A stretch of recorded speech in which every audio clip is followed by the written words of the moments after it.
Daniel chapter 2, picking up in verse 31. A little bit of an introduction here this morning. It's probably necessary. Nebuchadnezzar, who's the king of Babylon, has conquered the world. And his sleep has left him. He's troubled. He can't sleep. And again, I said it last week. I say it again. Here is a man who has everything, but he can't buy himself a good night's rest. Something's troubling him. What's interesting that's troubling him is the future, which I think we can all relate to. So much of life is worrying about the future, not just living in the present moment. But here's a man who's conquered the world, and he's worried about the future. He's worried about his future. He's worried about the kingdom of Babylon and its future. And in all of that, he has this dream that troubles him. So he, in the beginning of chapter 2, we studied this. He gets all the wise men, the soothsayers, the astrologers. He gets them all together. He says, guys, you're going to tell me the dream I had, and you're going to tell me what it means, or I'm going to kill you all. And they're like, well, no one can do that. You just tell us the dream, we'll tell you what it means. He says, no, we're not playing that game. You will tell me what I dreamed, or you're all dead. And so he starts killing these guys, and Daniel happens to be part of that group. And Daniel just asks for a little more time. Let him pray and see if he can find the answer. And sure enough, God delivers that answer to Daniel. And so Daniel has it, as of what we studied last week, he approaches King Nebuchadnezzar, and he says, I, in fact, have your dream. And I know what it means. And I'm going to tell it to you now. That's exactly sort of where we stopped last week. So we pick up in verse 31. Let's read this together. He says, you, O king, were watching, and behold a great image. This great image, whose splendor was excellent, stood before you, and its form was awesome. In verse 32, this image, its head was of fine gold, its chest and arms of silver, its belly and thighs of bronze, its legs of iron, its feet partly of iron, partly of clay. And you watched while a stone that was cut without hands, which struck the image at its feet of iron and clay, it broke them into pieces. And so then the iron and clay and the bronze, the silver and the gold were crushed together and became like chaff in the summer threshing floors, and the wind carried them away so that no trace of them was found. And the stone that struck the image became a great mountain and filled the whole earth. Now, before we truly dig into this, let me read to you an introduction statement of chapter 2 by John Corson. This is a great thing to take in this morning. John Corson says in his commentary, the second chapter of Daniel has been called the backbone of Bible prophecy. For Daniel 2 unlocks the rest of the prophecies of the book of Daniel, which in turn unlocks the prophecies of the book of Revelation. For a good handle on eschatology, that is the study of end times, you need to be thoroughly familiar with the book of Daniel and of chapter 2 specifically. So that's how important Daniel chapter 2 is to us this morning. I think it's a great statement on its importance. But let's think about this practically for just a moment. For someone like Nebuchadnezzar, who's lost his sleep and just needs someone to tell him what it is. I don't know if you've heard of an individual named Oz Perlman. Has anyone heard of him? Does anyone know what I'm talking about? He is a man who is what they call a mentalist. And he's really, truly the greatest mentalist in the world today.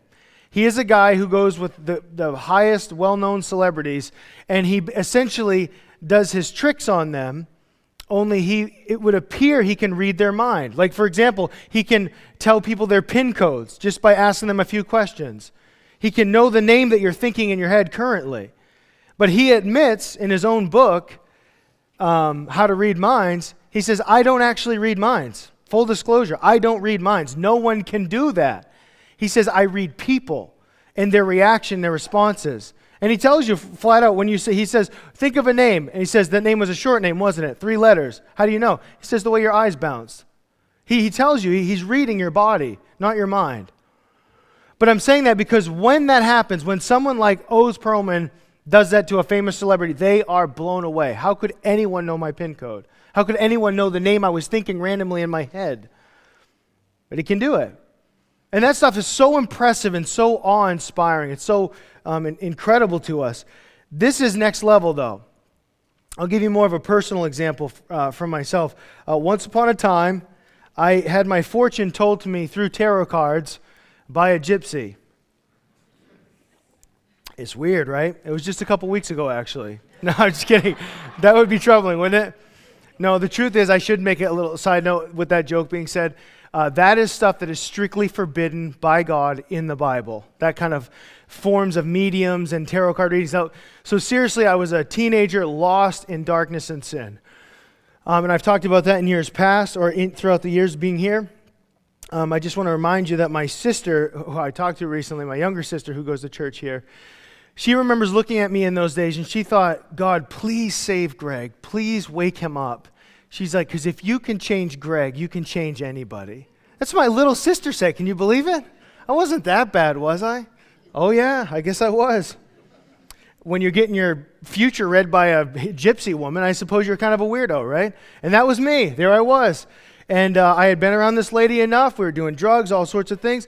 And she's like in her gypsy crystal ball, like, you want me to read your future? I'm like, why not?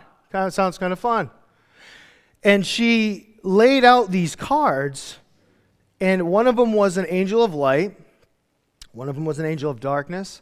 And then the third one, I don't remember, but she basically told me it meant decision. And she said, in your very near future, you, Greg, are going to have a decision to make. That it's going to be between light and darkness, and whatever you choose, when you make this decision, you will follow that wholeheartedly for the rest of your life. Not even a month later, I found myself at a Christian teen camp with the opportunity to make a decision for Christ. And part of that decision that was weighed out was thinking of that story, of that moment of this gypsy woman telling me, you're going to make a decision. And whatever decision you choose, and I had known what it was like to live in darkness. And I was saying to myself, do I want to live the rest of my life in darkness, or do I want to live my life in light? And so I ended up following Christ from that day forward, okay? So what is interesting about that prophecy is that it was phenomenal to me. Even all these years later, as I think about something like that, that is the first thing that comes to mind. Mind-blowing, right? But here's the thing. See what happens? Lights. I think that was just Lou. He leaned on the switch. Whew. Okay. Oh, man. I was almost going to say, everyone get out, you know. Oh, too cool, man. Oh, man. The amount of things that go through my mind that I just don't say that. I just leave it alone. Well, anyway, so the thing about that tarot card reading is it was profound in my life, and it was used in my life in a way. But at the end of the day, super generic, right? That statement could be made of anybody almost at any time and have sort of some meaning that could be fulfilled in the near future. But here's the thing. Those are interesting things. A mentalist or a tarot card reading that could have some sort of impact in your life. But there's nothing like biblical prophecy, though. So exact, so specific, so to the point and direct. No questions about it. And you know, the Old Testament standard for a prophet was this. You couldn't just guess and get close. You couldn't get like 80% of your material right. You had to have everything correct, everything. If you messed up in one point, you were killed. So it wasn't something you could dabble or play around with. You had to be exact in those prophecies. That being said, Isaiah chapter 41, chapter 42, and chapter 46, in those sections, God says something to us through Isaiah the prophet. And he's sort of God flexing, and he's saying, only I can declare the future because I know it. Only me. No other gods can do it. And he challenges them. Ask your gods for the future. They can't tell you. They don't know. So only God can do that, and God does do that, and God does it so exact and so specific that as we see in a moment, even the people that know these things to be true doubt their authenticity because it's so hard to believe that someone could so exactly tell the future. Cyrus, one of the kings that's mentioned in this prophecy, by the way, in another prophecy is called out by name hundreds of years before he was ever born, that a man named Cyrus would come and dominate. How could anyone ever know that? And God just so exactly says it. So that's what's different about God. In fact, one of the distinguishing factors between Christianity and other religions, because everyone likes to say, oh, they're all pretty much the same, right? Wrong. The major distinction between Christianity and all other religions is that our Savior came and died for us and did what none of us could do. All other religions are you can work really hard and maybe get there, hopefully. It's totally different. But another distinguishing factor of Christianity, biblical Christianity, and all the other religions is the element of prophecy. There is no other religious book like the Bible that so focuses on prophecy. Numbers vary, but they say conservatively, 1/4 of the Bible is prophetic in nature. 1/4 of it. Interesting. So just something to think about as we're reading this. So Daniel tells Nebuchadnezzar what his dream was. He just told him what it was. So you could imagine in that moment, if you were Nebuchadnezzar, you would be on the edge of your seat or standing on your toes, right? Here comes this kid and he says, that dream you had. Now, most of us have had vivid dreams, right? And it's weird. The moment you wake up from that vivid dream, you can almost already forget the details. Can anyone relate to what I'm saying? Especially as time goes on, you're like, and you try to explain it to someone that you're close to, right? And you're like, and then you're forgetting details. You can't remember exactly what happened and where. And so it's kind of hard. Even you yourself can testify. When you've had a very vivid, scary, intense dream, you forget a lot of the details. So imagine this kid comes in front of him and says, every detail, even the ones he's forgotten in the dream.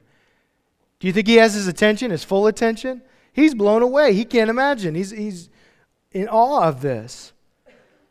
And so he says, in verse 36, this is the dream. Now, and look at the humility of Daniel. Now, we will tell the interpretation of it before the king.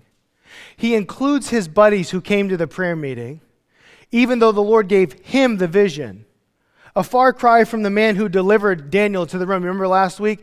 The man delivers Daniel, says, hey, I found this guy. Takes all the credit for Daniel's, ability. And Daniel, when he's standing before the king, doesn't say, well, I discovered it. I know what's going on. He says, we will tell you the dream and the interpretation of it before the king. So verse 37, he said, you, O king, are a king of kings. I'm sure he loved that. For the God of heaven has given you a kingdom, power, strength, and glory. And wherever the children of men dwell, or the beasts of the field, the birds of heaven, he has given them into your hand. You have world dominance. And he's made you a ruler over all of them. You are the head of gold. But, in verse 39, after you shall arise another kingdom, inferior to yours. And then another, a third kingdom of bronze will rule over the earth. And the fourth kingdom shall be as strong as iron, inasmuch as iron breaks in pieces and shatters everything. And like iron that crushes, the kingdom will break in pieces and crush all others. So he gives them the image, and he says these represent the kingdoms that will have world dominance. And they're interesting, and again, the exactness is so phenomenal. The more you study it, the more exact you realize this is.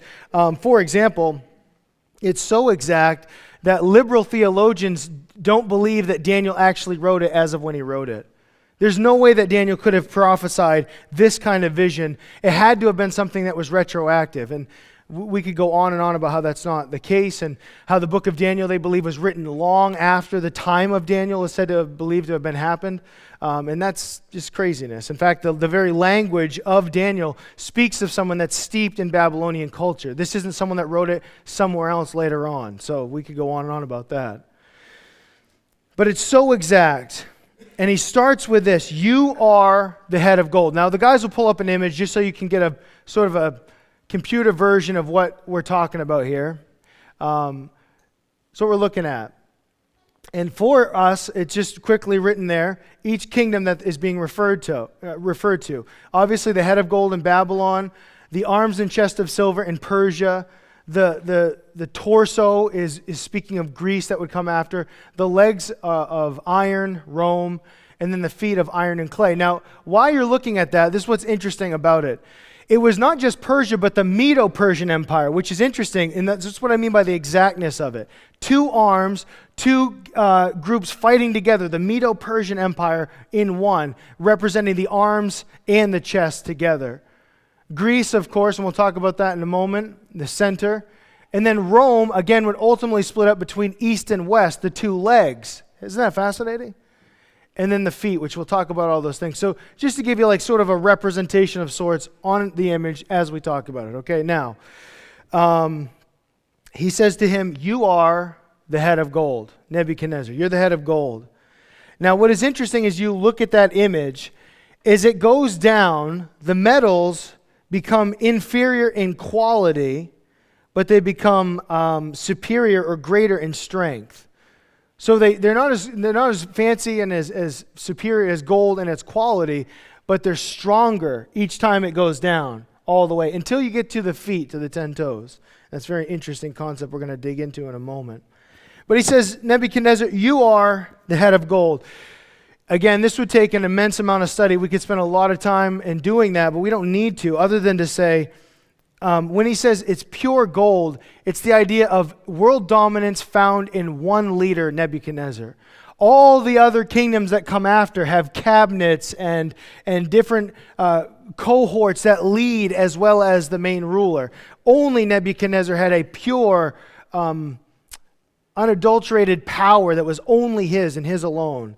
And that's why it's interesting that he's the head of gold. He's the one and only, the purest of a single leader with world dominance. And then as we go down the list, you just see that breakdown unfold. Now, something interesting about Nebuchadnezzar and Babylon itself. I'm going to give you some references. You don't have to turn there, but maybe write them down if you're taking notes. Isaiah chapter 13, verses 19 through 22, and Jeremiah chapter 50, verse 39. I'll read you Isaiah's section here because of the statement. As you think about this, as of when Nebuchadnezzar was listening to this, he is the greatest kingdom in the world. He rules over everything and everyone. That's what he even said. You rule over all the beasts, the birds of the air, everything. You have world dominance like never before. But long before that was the case for Babylon, listen to what Isaiah would say and listen to what Jeremiah would say. And this is where it becomes not only fascinating in what happened in Daniel's time, what happens in our time, okay? Isaiah 13 verse 19 says, "And Babylon, the glory of kingdoms, the beauty of the Chaldeans' pride, will be as when God overthrew Sodom and Gomorrah. It," in verse 20, "will never be inhabited, nor will it be settled from generation to generation." And then he says in verse 21, "But wild beasts of the desert will lie there, and their houses will be full of owls and ostriches, and they will dwell there. The hyenas," in verse 22, "will howl in their citadels, and the jackals in their pleasant places. Her time is near to come, and her days will not be prolonged." Listen, that is so incredibly fascinating, the prophecy of Isaiah. It's so fascinating that when Saddam Hussein, who Babylon is modern-day Iraq, by the way, when Saddam Hussein heard this verse that was read to him, he believed that he was Nebuchadnezzar reincarnated. Nebuchadnezzar was sort of his hero. And he actually said, you can look this up, Saddam Hussein said he is Nebuchadnezzar reincarnated. And he could feel Nebuchadnezzar stirring within inside of him to lead and rule. So when he heard that Babylon would always lay desolate, I don't know if you know this or not, but Saddam Hussein sought to rebuild ancient Babylon. You can go there today and you can see ancient bricks from Babylon's time, and then Saddam building and making his own imprints on his bricks to continue the wall, to rebuild them.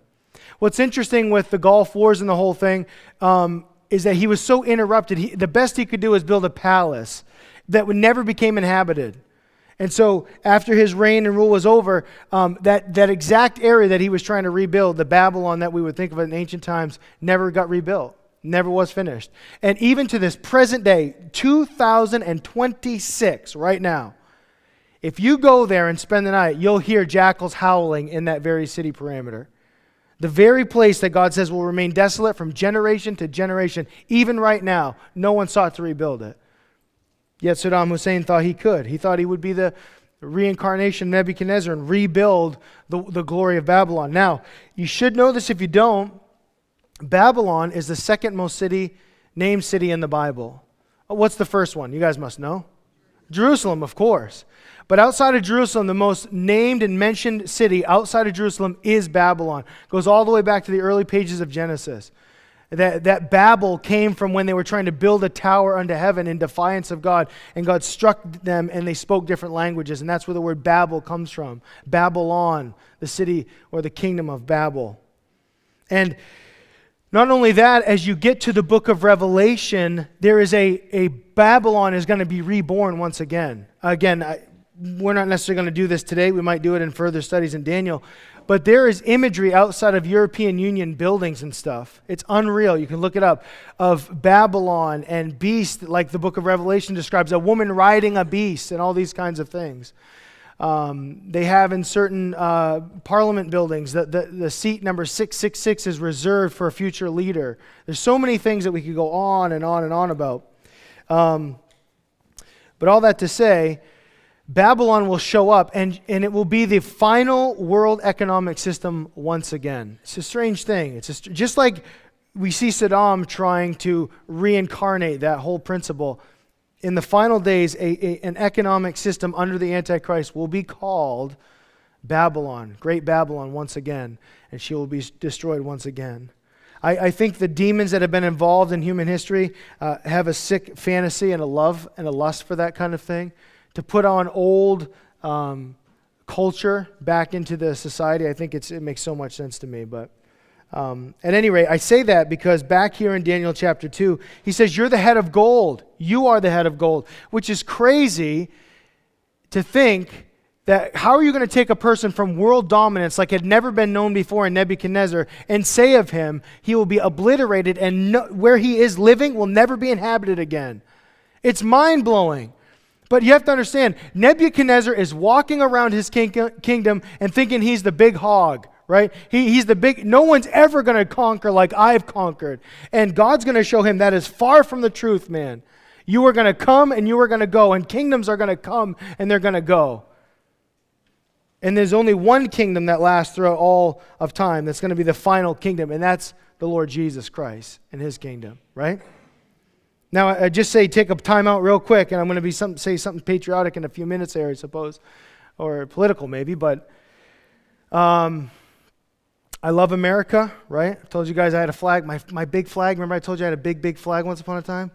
It just got destroyed a couple months ago. I was so depressed. I got this little binky flag up there now. It's like, oh, it's so sad. I'm just saying I'm American. You know what I'm saying? I should have a big flag. What's wrong with me? But I'm American. I believe in it. But I also believe in this. America is not the final great kingdom of the world. You know that? The president is not the final ruler of the world. That's Jesus Christ. The reality is, friends, America ain't really part of the last days. And there's reasons for that we could talk about, potentially. But here's what I do know. We do know America ain't mentioned in a significant way at all. There might be a footnote that we could attach it to in Daniel. We'll try to do that. But my point is, it's not like it is right now. You know, we can do all we want to make America great again right now, but America will not always be great. America will fall amongst with all other kingdoms, all of them. So hopefully my flag comment helps you understand I love America. I'm not like wishing that upon us at all, okay? And even when it all does fall, I'll still have my little flag with me. Like, I'm American. But there it is. You are the head of gold. Again, the arms and the chest of silver, that is the Medo-Persian Empire.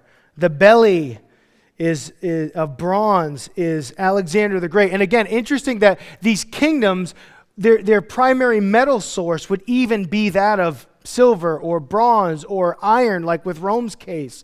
Unbelievable how exacting this statement and image is. But even just the bronze, when the Grecian Empire under Alexander the Great rules the world, 20 years old when he starts conquering, right? Listen, Alexander the Great was 20 years old when he started conquering the world. Let's never say that a person's too young, right? I know how it works. You hear of a 20, 21-year-old. I gotta admit, I do the same thing. I looked at a book on a shelf. It's about marriage or parenting and the Christian. I look at it, and it's a married couple like, you know, Chad and Deborah have been married for 1 month. And I'm thinking, I don't care what they have to say about marriage, right? They're 19 years old. Why am I going to read a marriage book from them? Well, you would think that. I wouldn't actually think like that. That's wrong. Why'd you think like that? But I'd say that because we look at someone in their age, like, what do they know? They're a kid. Well, we also know kids have ruled the world, right, in times past. Alexander the Great was 20 years old when he started ruling the world. By the time he is 30 years old, he has conquered the world, the known world. And he lamented and wept and said, I just wish there was more to conquer. They're like, you can't. You conquered everybody, man. And he dies a few years later, 32 years old. But Alexander the Great would conquer with such ferocity and just like it says here, with bronze and just an intensity about him. But even that wouldn't last. They would be overthrown. And then, of course, Rome would come in and take over and dominate for hundreds of years in a unique way, in its own way. And then ultimately, again, dividing between East and West in the whole thing. So all of this is mentioned here. So fascinating, so exact, so important. Now let's read on. Verse 41. Whereas you saw the feet and toes, partly of potter's clay and partly of iron, the kingdom shall be divided, yet the strength of the iron shall be in it, just as you saw the iron mixed with ceramic clay. And as the toes of the feet were partly of iron and partly of clay, so the kingdom shall be partly strong and partly fragile. And as you saw iron mixed with ceramic clay, they will mingle with the seed of men, but they will not adhere to one to another, just as iron does not mix with clay.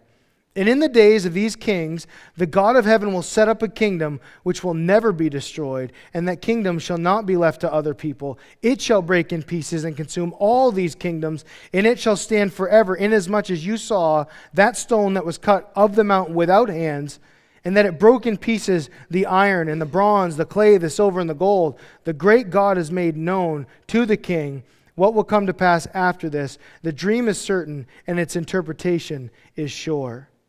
So this is a reality check for Nebuchadnezzar, who thinks he's the big deal. He thinks, he's saying to himself, I'm the final king that will ever rule the world. No one could ever conquer me. He says, oh really? There's going to be a person that conquers them, and then them, and then them. And then ultimately, in the end of all, there'll be a confederation of kings that will be conquered by one last kingdom that truly will outlast all other kingdoms.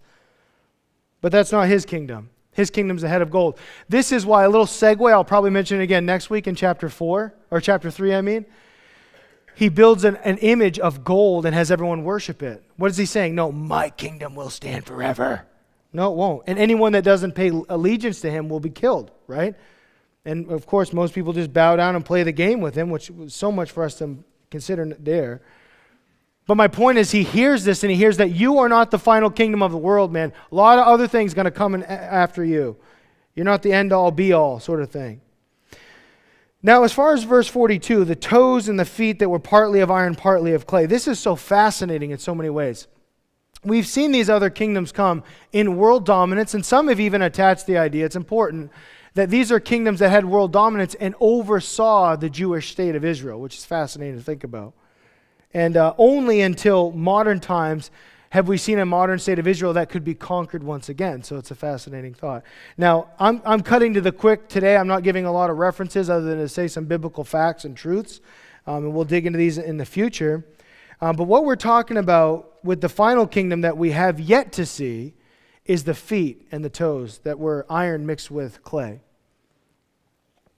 This is what we're introduced to in the book of Revelation, is the empire of the Antichrist, who is, if you didn't know, a man. The Antichrist is not the devil himself. The Antichrist is a man with all of the power of the devil behind him, right? And that's a real concept, that the devil will certainly yield his strength and ability to certain individuals for certain reasons. And so he will give full capacity to a single man to have world dominance. That's the kingdom of the Antichrist, the final kingdom of man before the Lord Jesus shows up and obliterates all the kingdoms of men once and for all. That's what we're talking about. What is interesting is that iron is mixed with clay. Clay is for sure the weakest substance in that entire image that we're looking at. But do you know that clay is ultimately a statement of mankind? And that's what we just read a moment ago, that they'll mix with men, but they won't adhere to them. These kingdoms will mix with manhood, but they'll never commit to them or connect with them fully. God made man out of the dust of the earth, right? We know that. We understand that. The Antichrist is a man, and the religion of the last days is secular humanism. between that and satanic worship, those are the two major thrusts behind people's theology, is secular humanism and worship of the devil. That's very clear in the book of Revelation. I always thought in the book of Revelation people didn't know what was going on. I thought they were like confused. But yet we read in the book of Revelation people are shaking their fist at God and saying like, bring it on. They know what they're doing. They're blaspheming. They hate God. They don't care about him at all. But I say that because the kingdom of the Antichrist will be a very man-centered kingdom. Very much a message of you are the greatest thing and we are the people of the world. We will conquer. We will rule together. And the number, by the way, the number that we're all familiar with, 666, it even tells us in Revelation that is the number of a man. Whenever you see a trifecta like that, it's the perfection. It's the ultimate sense of man. So what we see in the last days under the Antichrist is sort of the perfection, the premier statement of what a man is, a manhood, a man altogether, mankind. 666 is the ultimate. And so listen, the Antichrist, when he comes, he is going to be a winsome individual. He's going to be charming, he's going to be good with words, well-spoken, very powerful, and he's going to have incredible solutions. So by the way, if you take those things that are given to us from the Bible about the Antichrist, it helps us eliminate a lot of people off the list, right? And I could say some names, but when it's like, I really believe they're the Antichrist. I'm like, well, he's as ugly as an old shoe, so it can't be him, right? Or it's got to be this guy. It's like, well, no, because he can't really string a whole sentence together, so it's not that guy, right? Listen, friends, with that joking there is fun to think about. It's funny, but the flip side of this is, can you imagine the man that's going to come and deceive the world? He is going to be the ultimate sense of a man. And we can all experience that to some degree or another. But people are going to look at him and say, now that is the perfection of what a man is. He knows everything, what to do at all times. He has all the solutions, all the answers. He's handsome, he's charming. And then it tells us that he does not have an affection for women. That's not to say he's homosexual. That's to say that he is so elite that he does not even give himself to women. He is beyond that. He is a self-made, self-contained man that needs no other influence. He needs no other relationship. He is fully in control of himself, and he can lead the world. And he is going to be the one that deceives the world. Now, I happen to believe, based on eschatology, there's going to be a setup for him. Because when there's great tragedy, we look around for leaders, right? And then we find them to some extent. Like, again, Elon, interesting guy, definitely can't be the Antichrist, right? That guy just fumbles around with words like no one's like playing football, you know what I mean? It's crazy. I mean that in a good way. I don't know, I guess. But to Elon's credit, the guy is a brilliant genius, right? The guy, and I love his work ethic. I've always been impressed by that. Love that he's like slept on warehouse floors and he's billionaire, kind of guy. I love that. But he's got solutions that really sell. Awesome ideas and he's figured out a way to do that. But it's not in a perfect sense. It doesn't come without its flaws or challenges. I'm talking about the Antichrist. When he comes, his solutions are like the moment you hear it, you're like, whoa, that's awesome. I think we're going to be following him from now on. Because there's going to be something or a series of things that happen. Now, here's the first thing I believe that happens based on the book of Revelation itself. The church is going to be evacuated from the earth. Now, that's not everyone's cup of tea. Some people's theology doesn't line up with that. That's okay. I always say you're welcome and free to be wrong, but that's a whole other thing. We could argue that point endlessly this morning, but just me saying it and assuming the sale, the church is going to be evacuated. And like Thessalonians tells us, the spirit that's now constraining all the evil in the world is going to take the church and leave with it. The Holy Spirit will not be here with the church any longer. And like Jesus told us on the Sermon on the Mount, we are the salt of the earth, right? Now imagine all Christians are gone. All the people that are a pain for the society around us are gone. But with that, not only are we gone and our influence is gone, but think of it. Millions of people have just disappeared all over the world. Business is shut down. World economies are crashing in a moment's time. Everything is plummeting, and everything looks like it's going to be on the just absolute destruction. There is no path forward. And then arises a man, no doubt, who's already been on the scene, And he says, you see, I've already been telling you guys and warning of these kinds of things. Here's what we need to do. And everyone's going to say, whoa, that guy knows what he's talking about.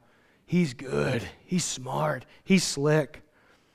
I mean, a very crude oil version of that is like Hitler, right? He just with his oration, and look what he did with a nation, one nation. And he just convinced them that if we just kill all the Jews in the world, we'll be a better place. They're like, yeah, that's a crude oil version of it. This is a guy who with passion and fervor convinced the nation to start slaughtering people. And they did. Now can you imagine a guy that steps up and says, this is what we have to do. This is our path forward. This is the only path forward. So people love to bring up questions like, well, how in the world will he secure a peace treaty with Israel, which is mentioned, simultaneously building them a temple on the Temple Mount when we know that the radical Islam owns the management of it right now? Only the Antichrist will have the solutions for those kinds of things. And he alone will rule and lead the world in a final sense. Now, what is interesting about the 10 toes image, as we think about that final image, that final kingdom of the iron and clay, is it's got part of iron in it. It's some would call it a revived Roman Empire. That there's a part of Rome that's still intertwined in there. And I think part of the Rome that's intertwined in there is the part of Rome that ruled through dominance and force. As much as people probably imagine the Antichrist will be a peaceful individual, I think there's a part of him that's very much like Rome, and just get on the program or you're all going to die. And under the slick banner of this is what needs to happen to move forward. And we just saw a few years ago what people are willing to do so we can all move forward together, right? During COVID, when we were told this is what we all need to do to play our part, people were like, okay, I guess we're killing Muslims today. That's what they're going to say under the Antichrist.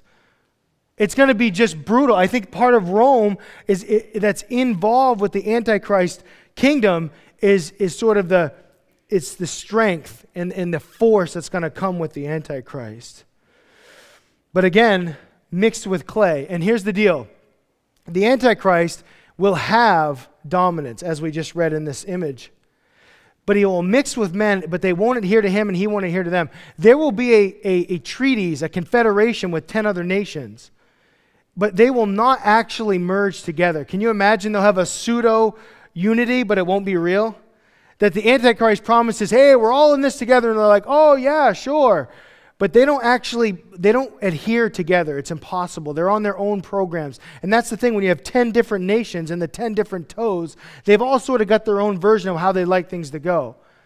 But in the end, it's all brought together with the ironclad version of the Antichrist. Now, this leads me to say why Satan hates the book of Daniel and the book of Revelation.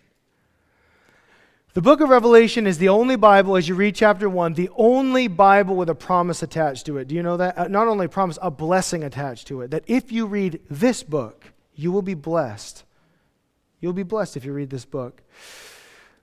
In that book, it so thoroughly talks about the destruction of Satan once and for all. It's a reason I believe Satan hates it. Satan hates it so much, he's deceived the church into not reading it. How many times you've heard people say, oh, the book of Revelation, I don't understand it. It doesn't make any sense. As far as my eschatology, I'm a pantheist. It'll all pan out in the end.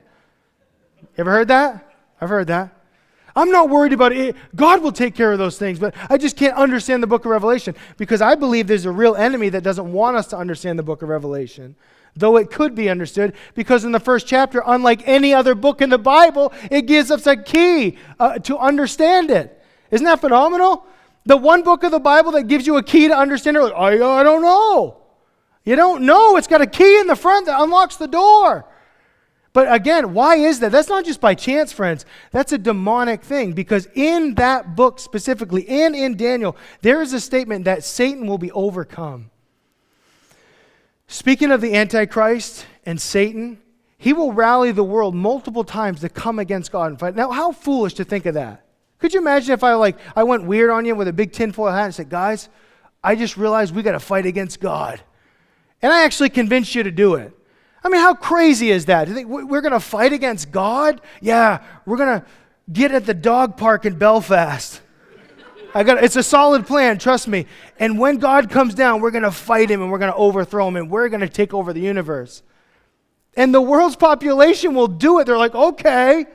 And they do it. They're going to try to fight. They arrange themselves in the valley of Armageddon, right? You ever heard of it? And they're going to fight against God, who when he comes, the brightness of his coming destroys them. He doesn't even touch ground and they're smoked. But why? Why does he go through all that energy? Why would Satan ever do all that? He already knows what the book says. He knows it better than all of us combined. I tell you why. Because he just loves deceiving people. He loves to deceive us in our simplicity and think that we could rally together and defeat God. He laughs himself to sleep at night, rallying people up like that. Because he knows, as it's written in Daniel, and he knows, as it's written in the book of Revelation, his end is sure. His end is going to come. His kingdom will come to an end. We just taught a Bible at the co-op the other day, and one of the kids asked the most amazing question, and now I just forgot it. Isn't that amazing? It was an amazing question. I just wanted you to know that. We'll leave it there. But it was something along those lines, like, why did Satan offer the kingdoms of heaven to Jesus? Why did Satan do that? That's the question. From like a 4-year-old girl, kind of like, what the heck is going on around here? But why? Why would they do it? I said, well, it's an amazing thing, but the reality is the kingdoms of the world are his right now. I mean, remember, God gave the dominion of the earth to Adam, and Adam forfeited that to Satan when he tricked them. He stole that from them. So the Lord Jesus is going to come back one day, and not when he came in his first advent. He's not going to bow down and worship Satan and get him that way. He's going to come back and take the title deed of the earth out of his hands and say, now I'm locking you up. You're a fool. I'm done with you. And he does that. But only God is going to do that. And that's why it says here in verse 44 that there's going to come a kingdom that will never be destroyed. It will break in pieces all other kingdoms. All other kingdoms. And friends, look, as much as I'm an American, more importantly, we're a Christian, right? And that's the kingdom that's going to last forever. That's the kingdom we want to invest the most in, is the kingdom that we're going to be in one day ultimately. And that's the kingdom that's going to win and never be destroyed ever again. Vance Havner, the old preacher, said, if you're a Christian, you're not a citizen of this world trying to get to heaven. You are a citizen of heaven making your way through this world. If you're a Christian, you're not a citizen of this world trying to get to heaven. You are a citizen of heaven making your way through this world. That's the world that we know we're going to win. We know the future there, right? Of all the uncertainty with our current culture and our current nation, which we love, right? All the uncertainty before us, we don't know about that, but we do know the certainty of what we just read here. The final kingdom, the Lord Jesus' kingdom, is going to be established once and for all. And no one's ever going to overthrow that. That's an awesome promise. Now, last few verses, I will just summarize them for time's sake. But picking up verse 46 to 49, as you can imagine, Nebuchadnezzar is blown away. And it says he falls on his face before him. And he's like, let's just make a party and offer incense and offerings to this kid. And he says, truly, Daniel, your God is the God of gods and Lord of kings. Unfortunately, he doesn't have the real image of only God. Not one of many, and like the best of the best. He's the only God that's out there. He'll get there before the book's over, but not yet.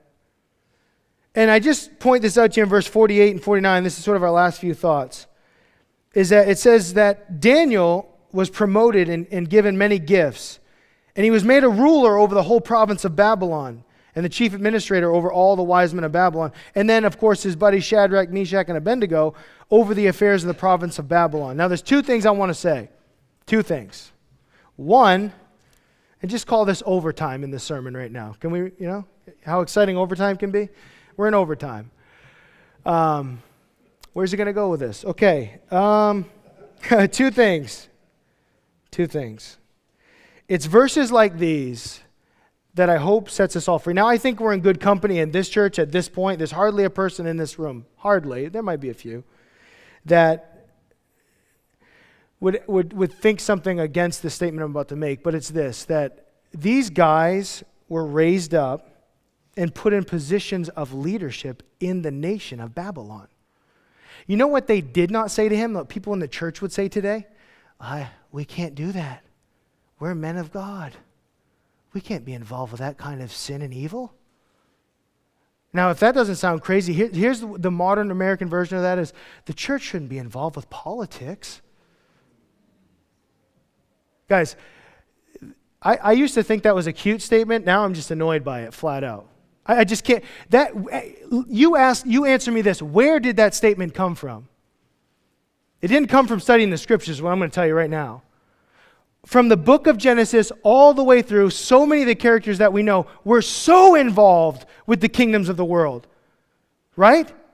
Moses goes to Pharaoh. He didn't say, well, Lord, that's political. Let Pharaoh lead. Pharaoh's in charge, God. Let him. No, God says, you go to Pharaoh and shut it down.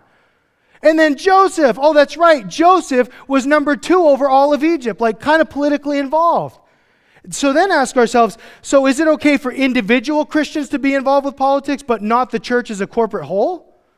You follow what I'm saying here? Because this argument would be, well, Daniel and his buddies were involved with politics. So we're like, okay, as godly people, individuals can be involved with politics, but not the church. Look, I'm not the one that has the burden of proof on me. We need to start asking people in the church where they're getting this notion from. That we could never do anything and the church shouldn't be involved with politics. And again, if it's a lot easier for us to remember, a lot of just stuff that's political now are just moral issues. It's our Christian founding fathers that put so many things in motion. All the problems that we have today in society comes from that stuff, that whole world that we don't touch and deal with anymore. Thank God for guys like Daniel and Shadrach, Meshach, and Abednego who are like, yeah, we'll throw down and put us in upper offices of management over the nation. Let me ask you, do you think the nation's better off with those guys leading than some pagan guy that believes in reading, the astrology map? Of course. Would to God more and more people, Christians, would get a hold of that.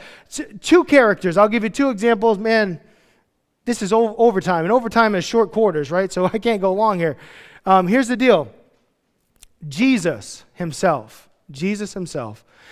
They give him the coin. They give him a political question. They say, should we pay taxes or not? Now, according to the church today, what Jesus should have said to the church today is, folks, this is a political question. I can't weigh in on it. I'm just a man of God after all. Not what he said, correct?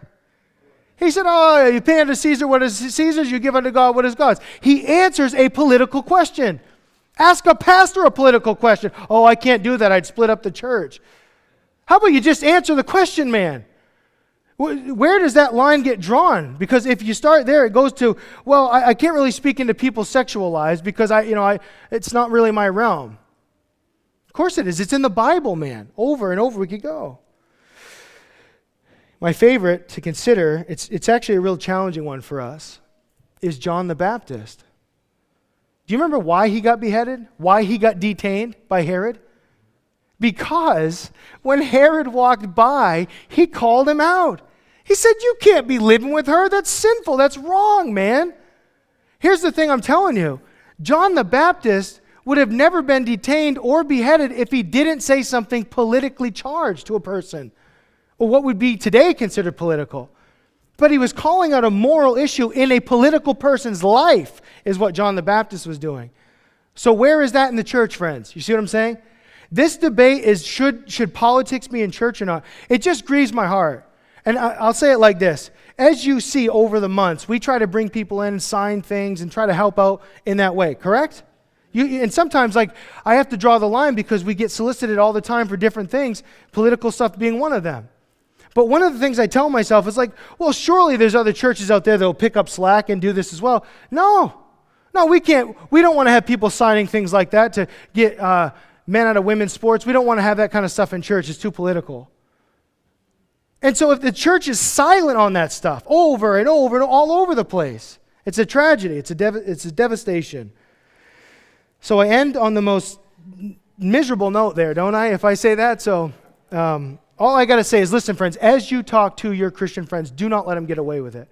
Oh, yeah, no, I'm so glad we don't go there because our pastor never talks about politics. We should say, well, that's a real shame, isn't it? We got to call people out. Or just ask them this, where do you get that idea from? Just ask somebody, and I want to know their answer. It's so fascinating. Where do you get that notion from? Is it in the Bible? Is it in the Bible where you get that idea that we shouldn't be involved with politics? Just have that conversation. And then we're kicking the ball through the field goal for the win right here. You see it? It's all football language for all of you today. Here's the last thing, truly. It says in verse 48, the king promoted Daniel. Remember, Daniel was taken from his home. He was castrated. He lost his family. He lost his house. He lost everything. And he's been brought to Babylon, and it's pretty miserable. But instead of sulking and weeping and being bitter, he just makes the most of every moment of his life, and he moves forward and worships and honors God.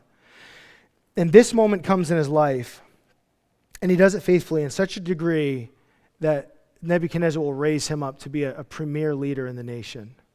And so let me remind you of something right now, right here today. The big thing that could happen in your life, the big breakthrough you're waiting on, the big promotion, the next step, the big phase of your life that you're looking to get into, that could be one day away. That could be one moment, one phone call, one event or tragedy away. Let's think about it. But here's the thing we have to ask ourselves, are we ready for that? Because that event could come to us today, this afternoon, or tomorrow, but are we actually ready for that moment? And Daniel was. Daniel stepped up in that moment, and God brought an incredible thing in his life from his faithfulness and his preparation.